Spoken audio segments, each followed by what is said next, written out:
We saw some massive concerts get canceled because of the lack of ticket sales. What makes somebody make it? 2 words, ratings. I am the Senior Vice President of Programming for iHeart Tucson. It is something that this city absolutely needs. Who's going to live longer, Keith Richards or Willie Nelson? So, Nick, how the heck do you get into this? Man, it really all started out of high school. I always kind of joke around, a little bit of a coping mechanism, that I graduated high school without the required math or foreign language credits. So I wasn't getting off to any major university or anything like that. I'm originally from St. Louis. Oh, so man. Don't tell me you're a Cardinals fan. Oh, you better believe it. Oh, dude. I got to go. Go Cardinal. Go Blues. Anyway, go ahead. So there was a community college in St. Louis that my dad actually went to, and when he went there, him and a couple buddies started a radio station on the campus. So I had absolutely no idea what I was going to do with my life. Knew I wasn't going to go into radio or anything like that, but let's mess around on the radio station that Dad was on for a bit. That ultimately led me to an internship. Worked up the corporate ladder and moved from St. Louis to Des Moines, Iowa.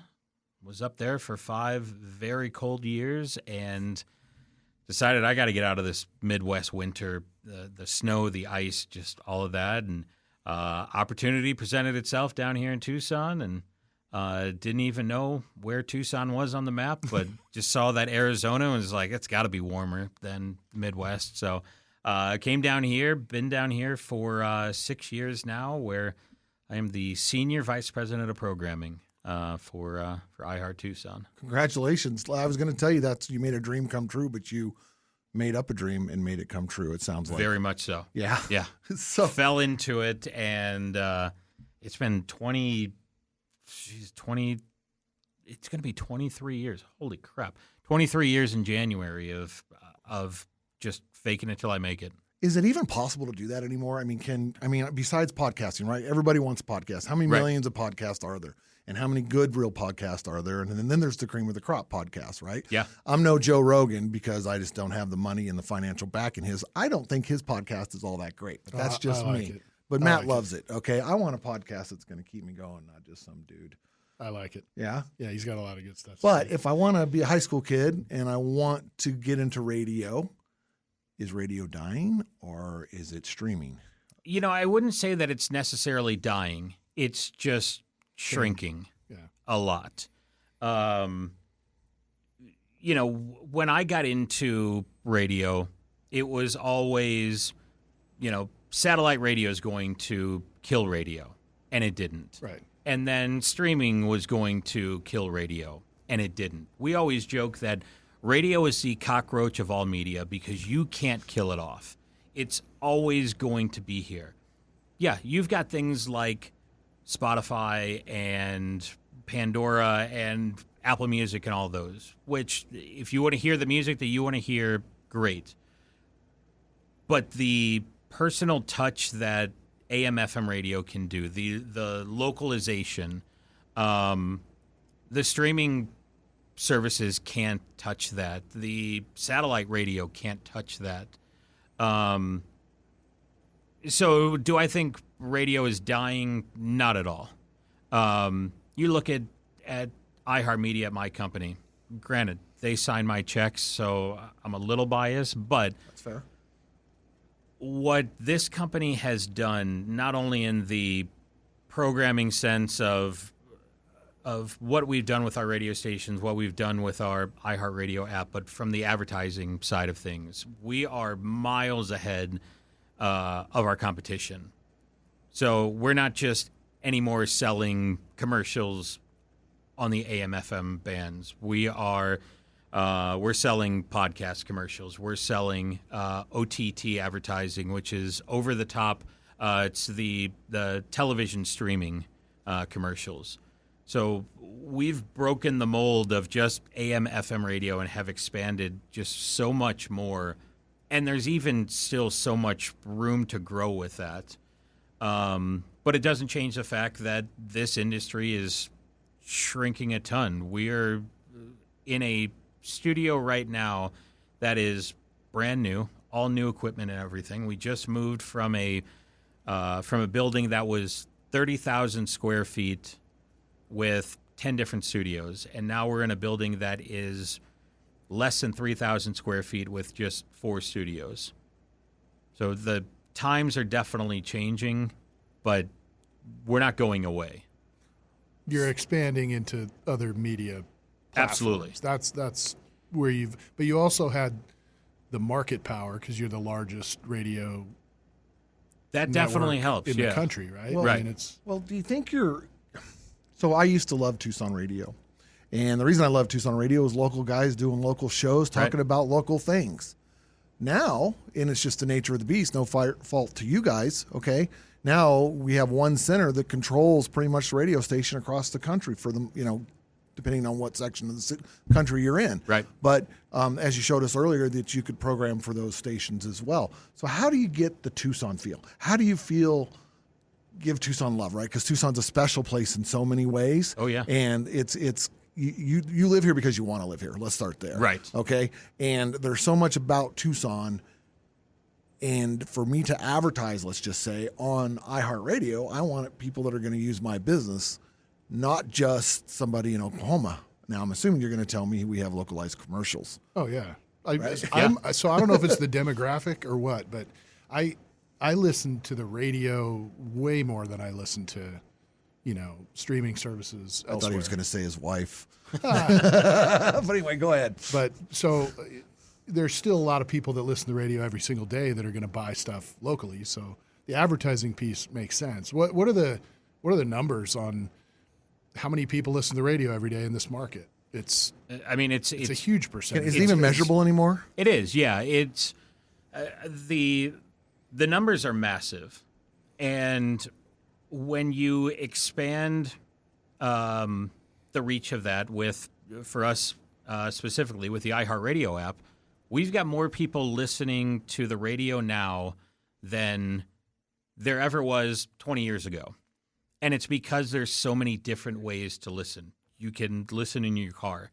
You can be out on a walk listening on the iHeartRadio app. You could be at home while you're cooking dinner and you've got one of the radio stations on a smart speaker. You could be sitting there on a weekend night playing a game on Xbox, and you've got one of the iHeart stations playing in the background. There's so many different ways for us as broadcasters to reach consumers, to reach listeners than ever before. What's definitely interesting is, kind of like I said, radio is never going to die off. It's just going to evolve. Commercial advertising is as big as it ever was before. I mean, on the station that I'm on, which is 92.9 The Bull, we've got commercial blocks that are, in my personal opinion, are ridiculous. Just how many commercials we're playing. But there's a reason why we're playing so many commercials. It's because so many advertisers want to advertise on our station to our listeners. The thing that is most interesting is that evolution of commercials, of advertising. If you're a client and you want to buy a $100,000 ad schedule that you just wanted on 92.9 The Bull, great. We'll put in your schedule. We'll play your commercials X amount of times. If people are listening to it, they'll hear it. If they're not listening to it, they won't hear it.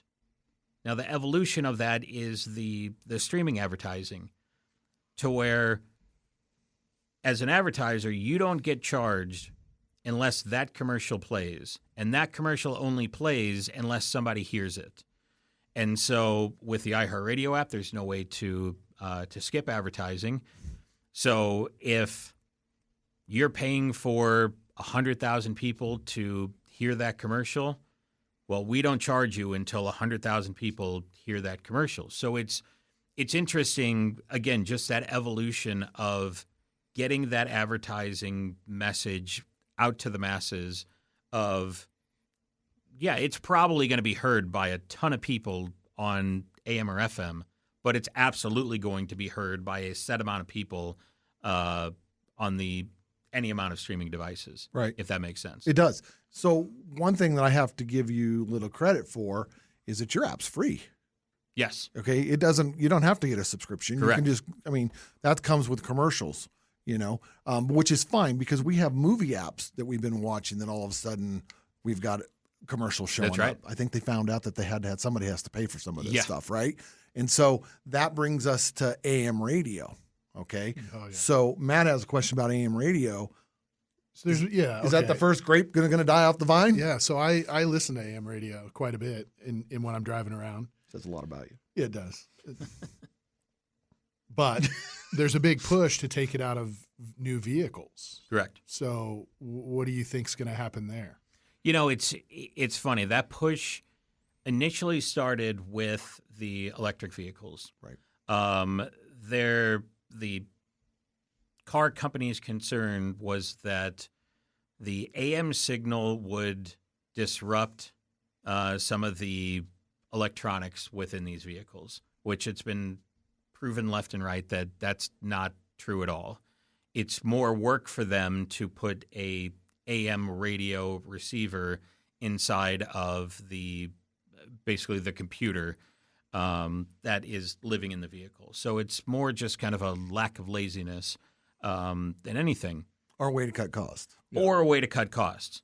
It's funny because we see it behind the scenes here at our company, and I know other companies are the same, that when these conversations come back around, it's always a big push of we need to get the legislators involved with this, and they need to, make their voice heard.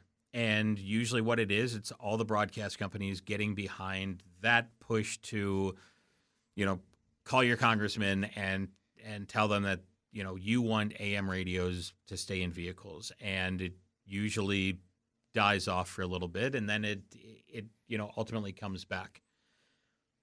I could see in a pinch AM radio dissolving more than it has recently. But again, I'll never see AM radio completely going away. And really AM radio will never go away because it was built in initially as a way to help the country leaders in times of war and things like that. It was like an emergency broadcast system. Correct. It's news and sports. It's still the same. Right. Yeah. There are a number of what are called clear channel stations across the country. Our company used to be Clear Channel Radio, not the same thing. Clear channels stations are basically AM radio stations that don't have to power down at sunset. If you're not a Clear Channel AM station, at sunset, you power down. At sunrise, you power up. There are a number of these Clear Channel stations that can be heard literally across the country.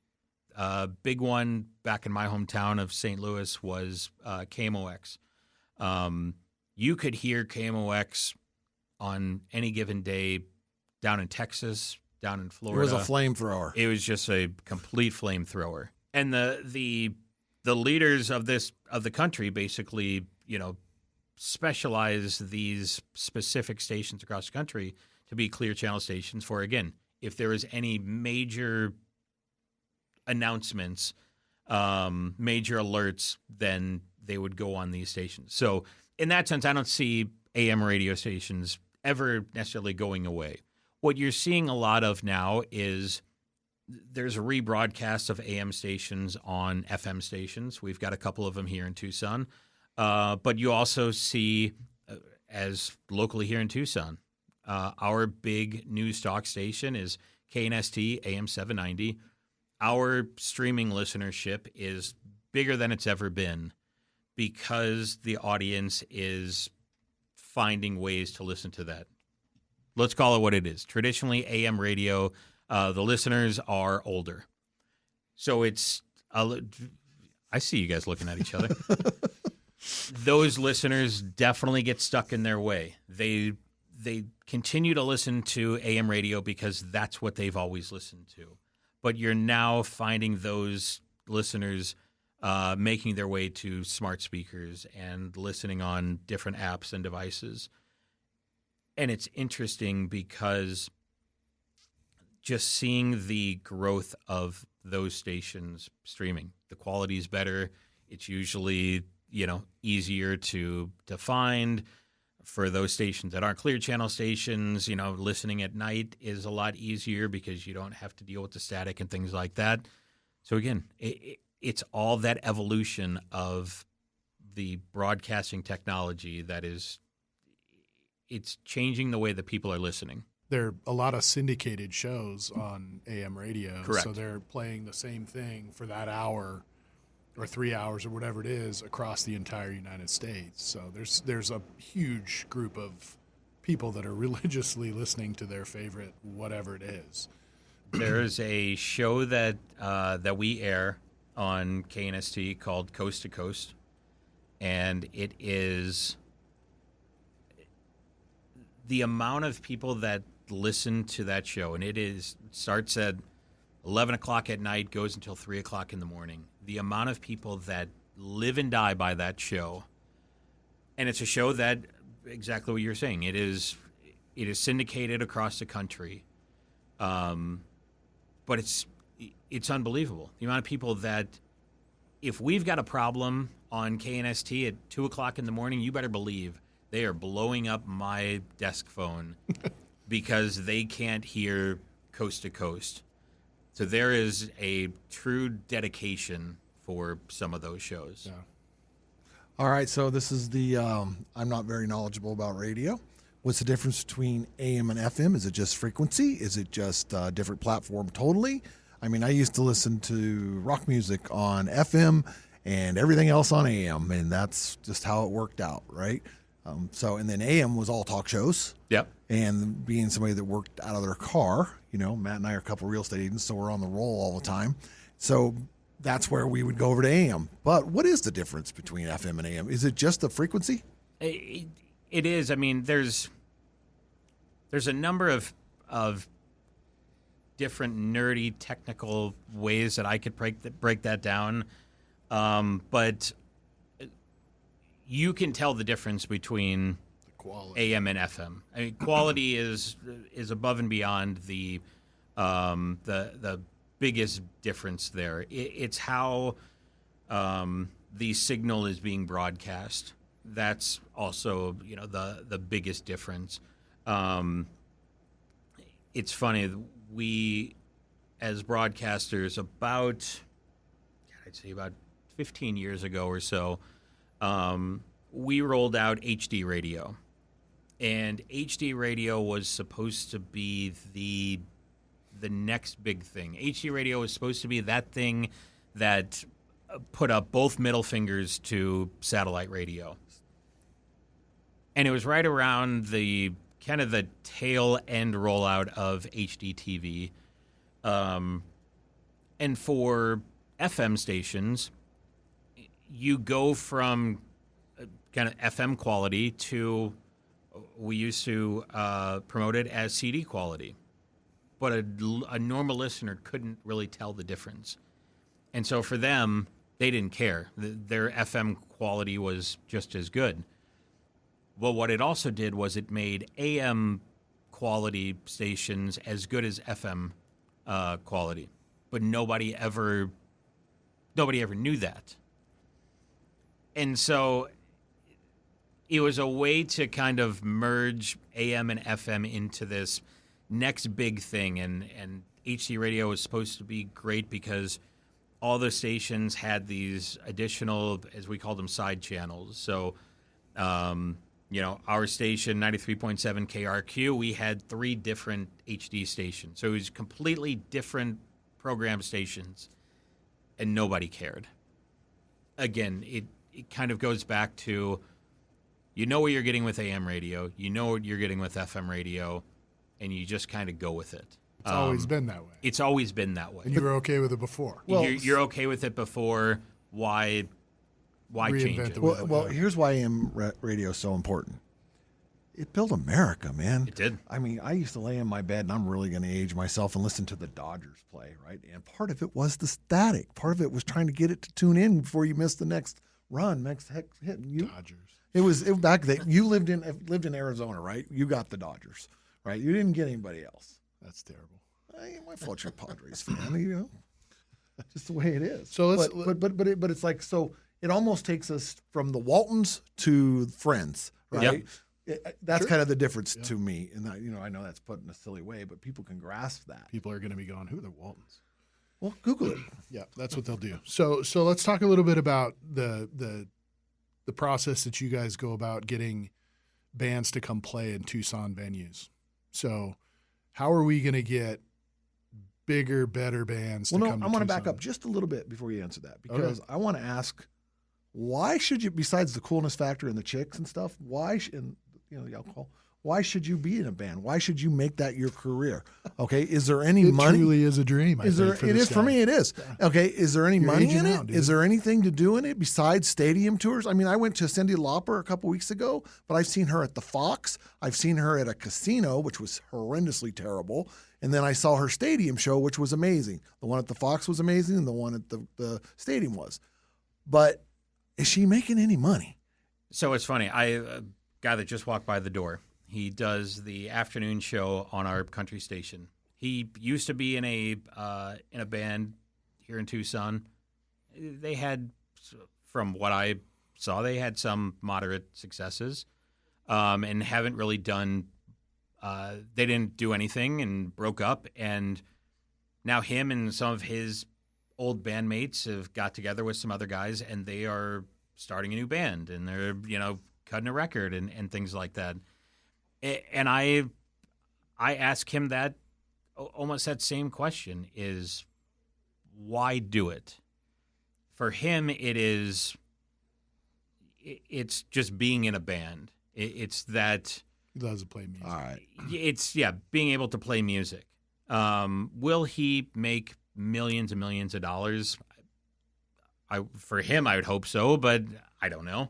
Most don't. But what you're seeing now with a lot of these shows this year in particular, we saw some unbelievably massive concerts, whole tours get canceled because of the lack of ticket sales. Now, whether that is a company like Ticketmaster charging ridiculous fees left and right that people don't want to pay those fees. You've got the resales.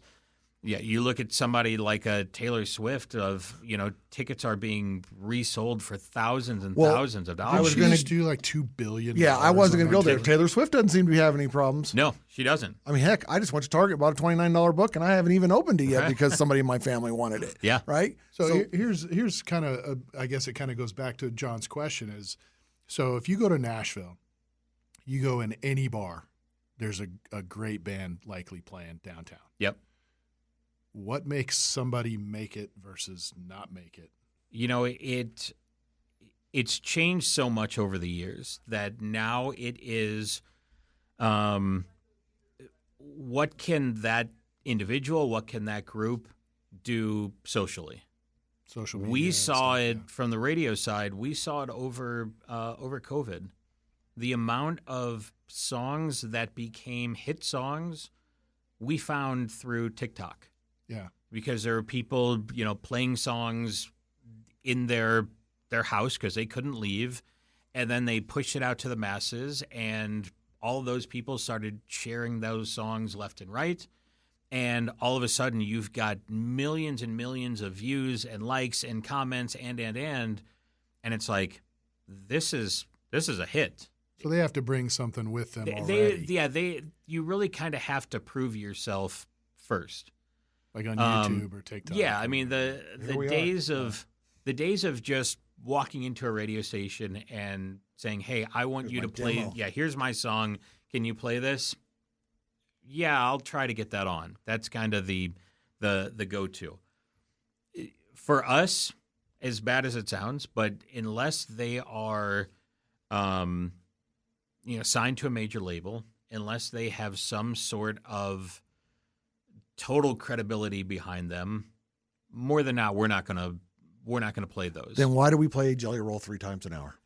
That's my next question. All right. Like, how does that work? I mean, how did you find Jelly Roll? I love a song, and then a month later, I hate it so much because I've heard it so many times. You know what's funny about that, and that top on 40 purpose? radio stations have always been the ones that get the brunt of that, because top 40 stations they shove songs down your throat. I mean, they ruined Nickelback. I don't know if it was quite They ruined radio, Nickelback. or if- You overplayed if Nickelback, Nickelback man. ruined themselves. But it's funny because That was funny. you say, "Oh, why do you play, this song so much?" For me this year, it was Luke Combs' "Fast Car," Yeah, but that wasn't his. but it wasn't his. But There was a Kane Brown song that was like that too. Oh, yeah. I mean, it was just like, oh my god. we used to love played that it. song. No, I hate it. We played it over and over again on 92.9 The Bull and 93.7 KRQ. And the reason we didn't stop playing it is because the amount of people that kept requesting it, the amount of social reactions that So were that's there. where you're gauging kind of what people want to hear. We do a tremendous amount of research on the back end of every single song, which is why some guy walking off the street giving me a burned CD to say, play my demo, I'm not going to play because, again, this is getting back to what I mentioned earlier. On our country station, we're playing a tremendous amount of commercials, which means that commercial time is cutting out time that we've got in the hour to play songs. So I'm going to make sure that I absolutely play the best songs that I can. So I'm not going to play things that are untested. I'm not going to play things that just taking a chance. That's how radio used to be. It's how radio began. And it's not to say that way wasn't wrong and the way now isn't wrong.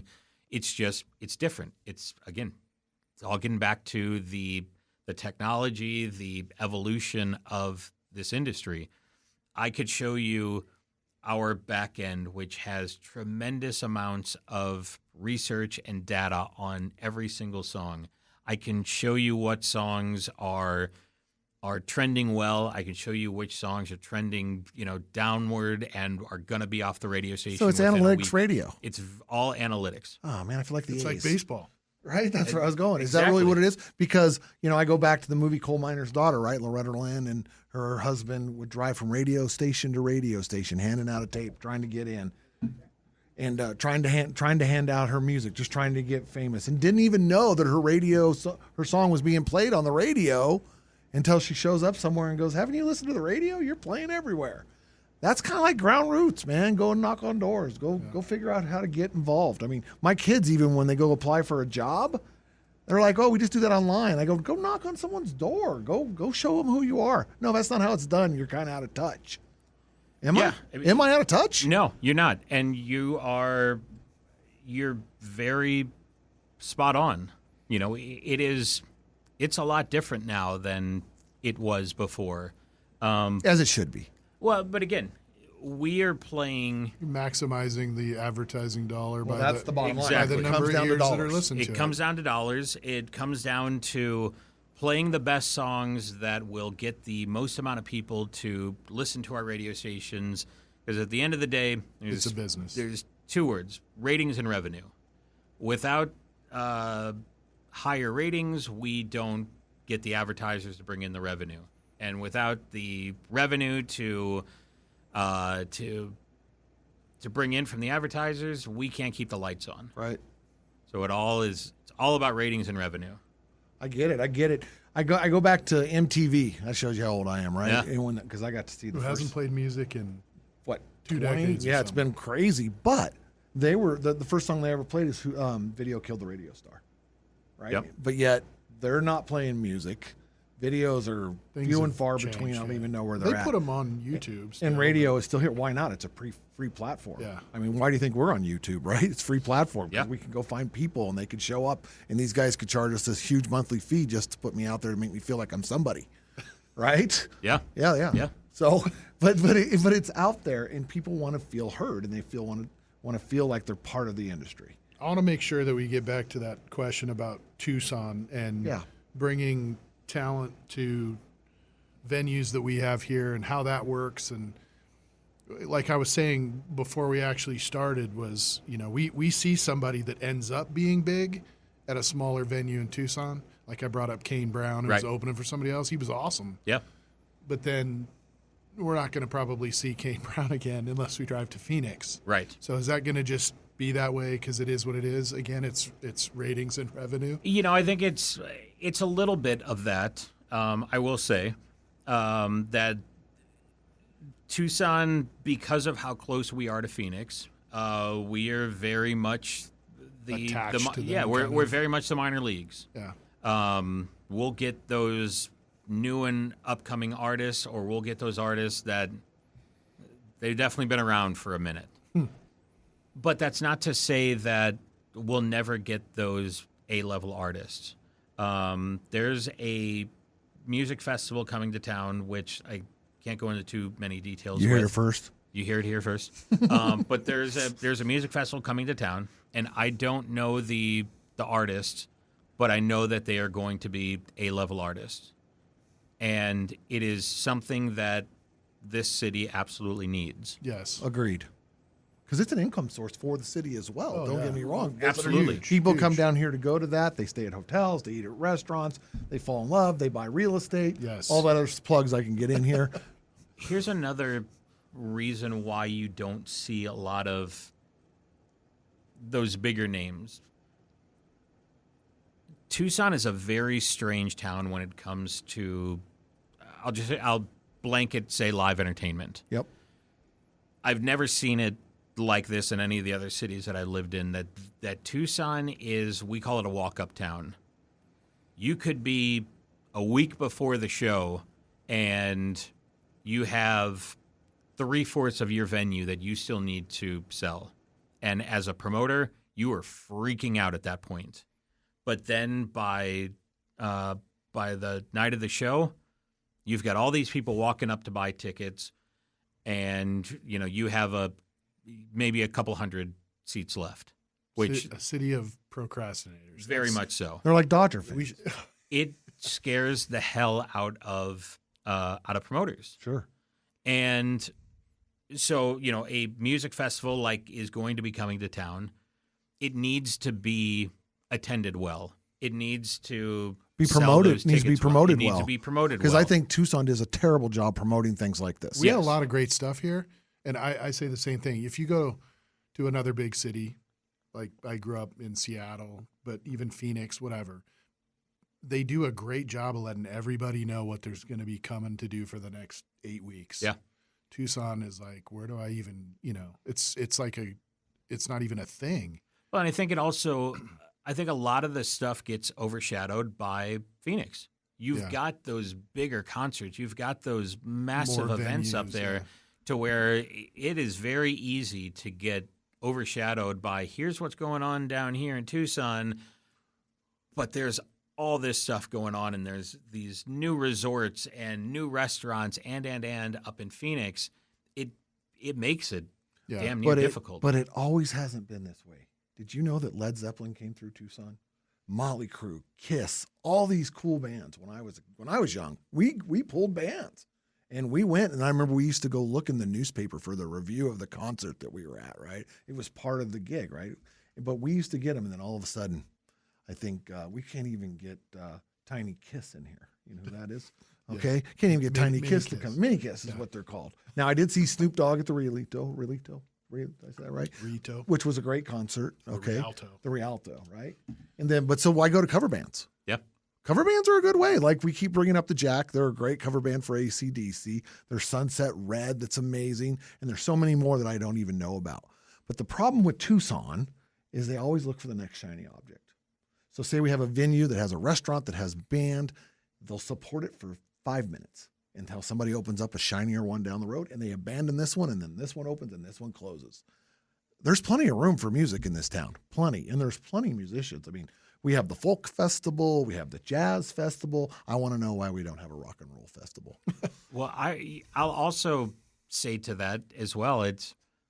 I love Tucson. I preface what I'm going to say. We do too. We love Tucson. I love Tucson. Tucson is spread out That's true. so weird. You know, I love Casino del Sol. I love the Ava Amphitheater. I think that is I would love it if it was bigger, but I think that is a great amphitheater venue. Holy hell, it's far away. Yeah. I live in Marana, and that is a easy 45-minute drive You for might me. as well head to Phoenix and catch a bigger venue. Exactly. I mean, I hate to say it that way. But okay. You're absolutely right, and that's a problem that I have with Tucson, and I'm quote unquote in the business, but it's like if I want to go to Casino del Sol, if I want to go to the Rialto, if I want to go to Tucson Arena, it's like it's a trek. Yeah. To get there, and granted, this may be some of my old man coming out here, but still, it's a drive to get to someplace. Well, because don't get me wrong, I like to drink an occasional adult beverage. So does Matt, right? Yes, sir. Can I say that about you? Yep. You boozer. But you don't want to drive. You don't want to risk it. Yeah. I mean, my feeling about concerts at casinos is I'm against it. I'm just against it. I think they have done just what you said. They've pulled concerts to the outlying area. They pulled them there for money. I love it. You love going to you like to gamble. Yeah. I don't. I like to go to the concert and You enjoy give me the a concert and a sports book in the same day. It's over. It's over. It's over. But me, I like to go listen to the music. I like to be near home. I don't want to drive out somewhere where I really don't know where I am, sit in a lawn seat, or but to see the concert, it's a good venue. Yeah. To hear the concert, it's a good venue. Let me not kill them I totally. like that venue out there too. Yeah. Okay. The one I went to in Phoenix was a bunch of chairs set up in a big ballroom, like I was at a wedding, and the band was like the wedding singer, and it was just terrible. And then drinks are expensive. Everything's expensive. I just want to hear music, and Right. that's what I want. And maybe I'm hanging on to the I want past the a little whole bit. experience, so we're different that way. Like I I like bet you it buy out there. T-shirts, don't you? You buy concert T-shirts. I can No. see that. So don't. you're that guy. But now, Only Cindy here's where Lauper technology T-shirts. catches up. You don't have to buy a T-shirt there. You zap a QR code that's flying over your head on a blimp, and you order your T-shirt from your seat. Yeah. You people who like music got lazy. Well, I mean, Go wait in line. Go camp out. You don't even have to camp out anymore. You camp out. My daughter bought Taylor Swift concert from high school sitting in her English class, which blows me away. I would have ditched school and slept on the concrete, but nobody does that anymore. Talking about the technology, Lollapalooza in Chicago, the entire festival is on YouTube. I don't have to fly across the country and deal with people and And what do they pee get? in a porta potty. It's like I right. could sit there on my couch and watch the whole show if I wanted Front to. row but seat for for free. free. You could see 250,000 sweat people- flying off. You Yeah, could But see a the quarter pig million flying. people go jam that park down They there. do. And, They and absolutely still go do. to it. So it's both sides. Yeah. It's just kind of broadening out a little bit. But You're miserable when you're there. When you leave, it's I've the best thing been that to ever happened. Lollapalooza before a long time ago at the Gorge in Washington, and it was awesome. But you're better if you can stay there. Bro, if you Yeah. go somewhere called the Gorge, Oh, it's going to sound fabulous, and it's going to be great. It You're is. going to remember it. it is. Okay, I'm talking to sitting at a casino here, Hey. waiting for who did I watch? I'm in. last? John Legend. I went to. Don't recommend it. That's all I'm saying. John's in a bad mood today. I'm I not in a think. bad mood. It's just I pay good money for my seats. I Negative only Nelly. sit in good seats because I'm not going to go sit 500 miles away from there because I could go to my house, pull it up on YouTube. Yep. But and I'm old. I can't hear. I can't see. All right. And I like to be close and I like to be front. My wife hates going to concerts, so we can afford to buy. You see why John's not a music promoter. Right. But no, it's the truth. The truth is there. There's so much great music out there. I don't have to put myself through that unless I really, really have to. Well, that goes back to what we were talking about before, with just so many avenues to be able to listen to what you want to listen to. Oh, well, that's my other push problem, right? With the streaming, you only listen to the music that you've heard so you can sing along and Right. enjoy it. you're not opening yourself to any new artists. You're Correct. not giving them a chance whatsoever. So listening to iHeartRadio, it sounds like we can only listen to people that are under label. Trending. So there's got to be a happy medium here to keep the music business alive. I mean, we do break a lot of artists. We do debut a lot of artists. It's another piece of that puzzle, exactly to your point of why radio will never die off, is you can find that new music on radio stations. Whereas, exactly to your point, if you are listening on Spotify, you've got a playlist of your favorite songs, and you're not going to discover that new music. That is what radio does a fantastic job with. So, Nick, we're just about done, but I got one last question. Please. Who's going to live longer, Keith Richards or Willie Nelson? I mean, Man. with as much stuff as Willie's smoked, I don't know if he's ever going to die. Keith's pretty pickled too. He is, but that's a good question. That's a coin toss. That is a coin cost. Thank you to our guest, Nick Bruns. For now, guys, we're going to have to get back on, Nick. We got so much more. It's all about Tucson. It's all about Tucson music and all about Tucson love. Thank you. If you have any questions about today's show, feel free to reach out to us directly at smithandbollinger@longrealty.com. And always remember, we're here for you for all your real estate needs. Whether it's residential, commercial, investment, or land, we got you covered.